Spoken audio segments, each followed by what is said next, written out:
मेरे प्यारे दोस्तों, नमो बुद्धाय, जय भीम। मैं जेपी अम्बेडकरवादी आपके बीच फिर से हाजिर हूँ एक नए टॉपिक के साथ। आप लोग कैसे हैं? उम्मीद करता हूँ आप सब अच्छे से होंगे। तो चलिए वीडियो शुरू करते हैं। दोस्तों, वीडियो को ज्यादा से ज्यादा लाइक, शेयर और आप अपने चैनल को सब्सक्राइब कर बेल आइकन अवश्य प्रेस कर ले। तो वीडियो शुरू करते हैं। संविधान सभा के लिए 2 बार चुने गए थे बाबा साहब। आजादी के लिए हुए समझौते और तिथि तय हो जाने के बीच ही संविधान सभा के लिए चुनाव हुए थे। जुलाई 1946 में करीब 10 लाख पर 1 के हिसाब से 1 सदस्य के साथ 292 सदस्य चुने गए। इनके अलावा 93 प्रतिनिधि रियासतों के थे और 4 प्रतिनिधि दिल्ली, अजमेर, मेवाड़, पूर्व और ब्रिटिश बलोचिस्तान से थे। बाबा साहब संविधान सभा के लिए बंगाल की जैसोर खुलना सीट से जीते।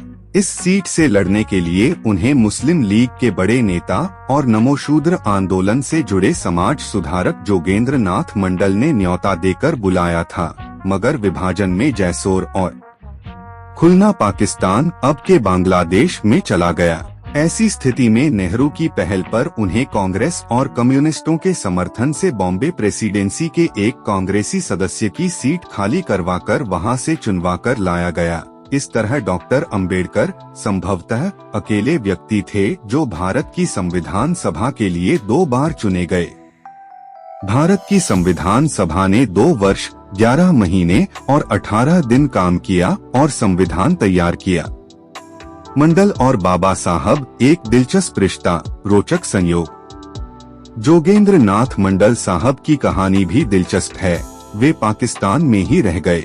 मजेदार संयोग यह है कि बाद में यहाँ डॉ. अंबेडकर भारत की संविधान सभा की ड्राफ्टिंग कमेटी के अध्यक्ष बने। उधर वहाँ जोगेंद्र नाथ मंडल पाकिस्तान की संविधान सभा के पहले अस्थायी अध्यक्ष बने। दोनों ही इन देशों के पहले कानून मंत्री भी बने। जोगेंद्र नाथ मंडल पाकिस्तान के पहले मंत्रिमंडल में कानून मंत्री, श्रम मंत्री और कश्मीर तथा राष्ट्रमंडल मामलों के मंत्री बने।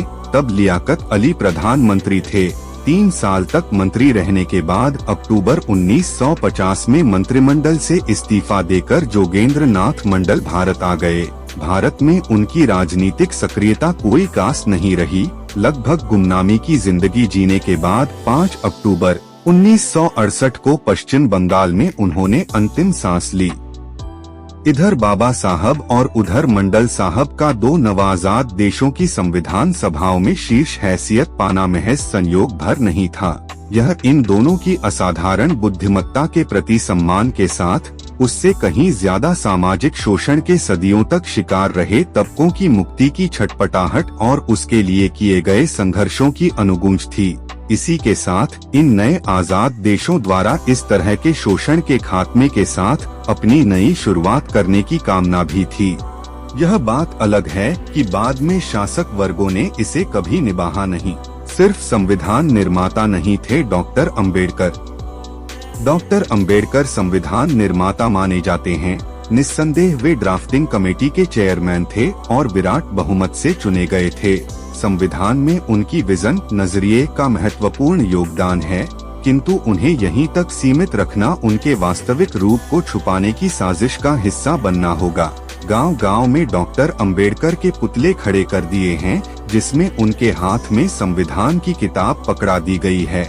वह किताब जिसके बारे में बाद के वर्षों में, खासकर मृत्यु के 3 से 4 वर्ष पहले से ही उन्होंने काफी कुछ कहना शुरू कर दिया था। असली अंबेडकर जाति व्यवस्था का सबसे सुव्यवस्थित अध्ययन करने वाले व्यक्ति हैं। बटा जाति शोषण के अंत, जातियों के विध्वंस की बात करने वाले बाबा साहेब हैं। प्रसंगवश बाबा साहब का यह संबोधन उन्हें कामरेड आर.बी. मोरे ने दिया था। कामरेड मोरे कम्युनिस्ट थे, बाद में सीपीएम के नेता रहे, विधायक रहे।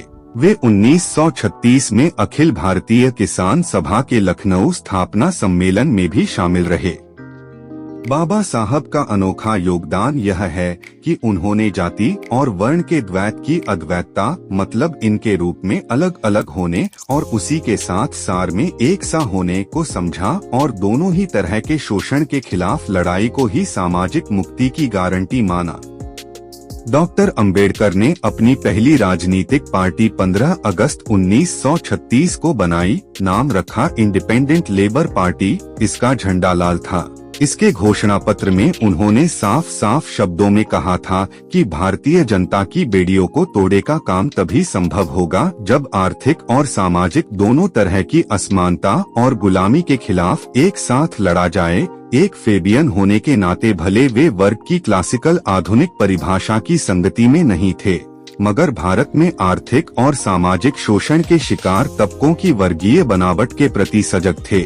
मोटे तौर पर फेबियनवाद एक तरह की ऐसी विचारधारा रही जो बिना क्रांति के समाजवाद, बराबरी और लोकतंत्र लाना चाहती थी। उसकी भाषा मार्क्सवाद की तरह नहीं थी, इसलिए उन्हें समझने के लिए मार्क्सिस्ट जॉर्गन की वर्तनी कारगर नहीं होगी। मगर बाबा साहब ने भारतीय समाज के मामले में वर्ण और वर्ग की पारस्परिक पूरकता, ओवरलैपिंग समझी थी। इसी आधार पर उन्होंने अपनी सक्रियता के दायरे तय किए। यही वजह है कि महाड़ के सत्याग्रह, चावदार तालाब के पानी की लड़ाई लड़ने के साथ मनु की किताब जलाने और गांधी जी से तीखी बहस करने के बीच वे ट्रेड यूनियन बनाने और मजदूरों की लड़ाई लड़ने का भी समय निकाल लेते थे। बाबा साहब ने जाति का वर्ग ही नहीं, जेंडर भी पहचाना। उनका सबसे अधिक योगदान इस देश की महिलाओं के अधिकारों के लिए उनका संघर्ष था। बाबा साहब ने जाति का क्लास ही नहीं पहचाना था, उन्होंने जाति का जेंडर भी ढूंढा था। कोलंबिया यूनिवर्सिटी में अपनी थीसिस में उन्होंने लिखा कि जाति की मुख्य विशेषता जाति के अंदर ही शादी करना है। कोई स्त्री अपनी इच्छा से शादी नहीं कर सकती।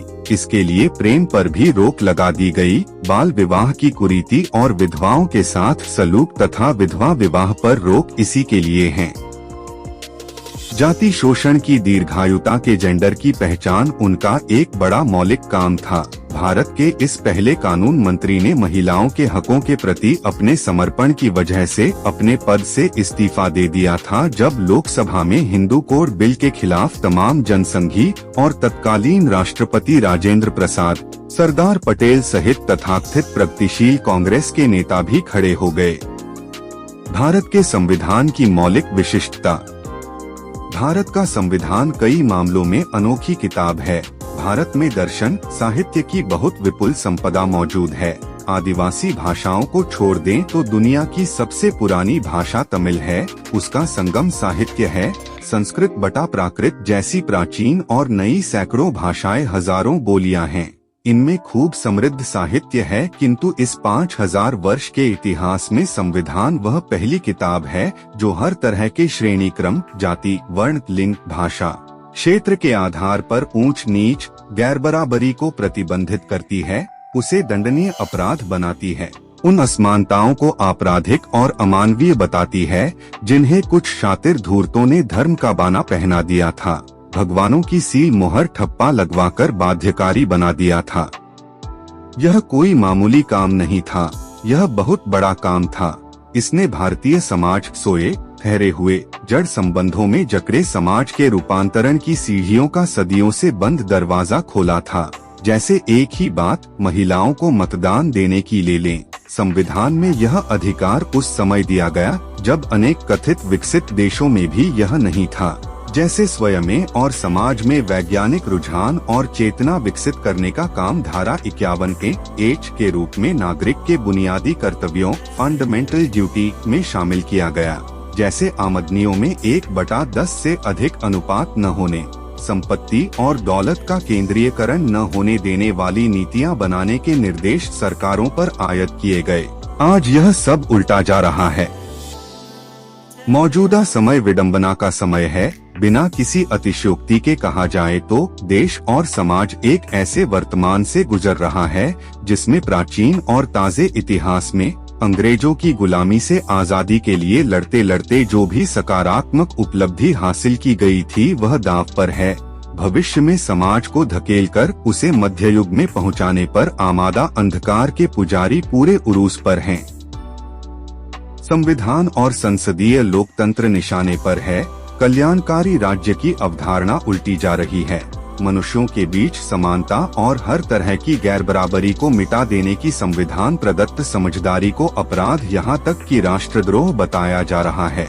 एक अंबानी के 90 करोड़, एक अडानी की 112 करोड़ प्रति घंटे कमाई देख स्पष्ट है कि संपत्ति के केंद्रीकरण की तो कोई सीमा ही नहीं बची। कमाई और लूट समानार्थी शब्द बन गए हैं। लोकतंत्र के चारों खंभे डगमग कर रहे हैं। न्यायपालिका तक अछूती नहीं रही है। इधर बाकी सबको अधीनस्थ दास बनाने को ही राज चलाने का सही तरीके मानने वाले चतुर दुनिया के खुदगर्ज बड़े दानवों के मातहत और सेवक बनने पर गर्वित और गौरवान्वित महसूस कर रहे हैं। अंधविश्वास के घंटे घड़ियाल खुद संवैधानिक पदों पर बैठे लोग बजा रहे हैं।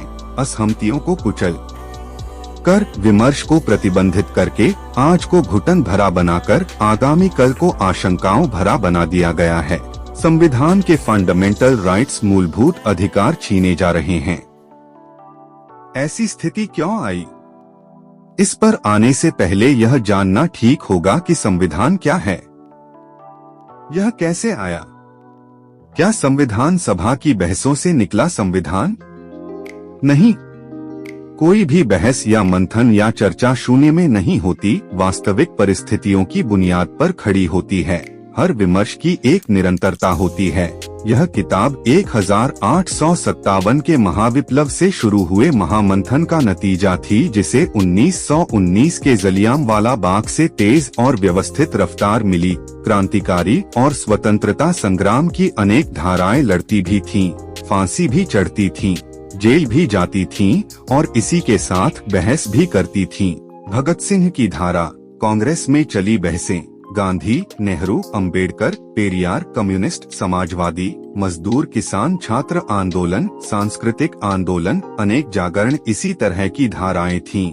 सबसे बढ़कर रूस की समाजवादी क्रांति से पैदा हुई चकाचौंध का असर था। इस मंथन के 3 आयाम थे। 1, गुलाम कैसे बने, 2, आजाद कैसे होंगे, 3, आजादी के बाद ऐसा क्या करेंगे ताकि भविष्य में कभी गुलाम न बने। मोटे तौर पर भारत का संविधान इस बहस का आम स्वीकार्य सार है। तो मेरे प्यारे दोस्तों, वीडियो में दी गई जानकारी अगर आपको पसंद आई हो तो मुझे कमेंट्स कर जरूर बताएं और कोई गलती हुई हो वह भी लिखकर अवगत जरूर कराएं। और जिन लोगों ने अभी तक मेरे चैनल को सब्सक्राइब नहीं किया है, प्लीज आप लोग सब्सक्राइब जरूर कर ले और ज्यादा से ज्यादा लोगों को शेयर कर दे। धन्यवाद। आप सभी को फिर से एक बार नमो बुद्धाय, जय भीम, जय भारत।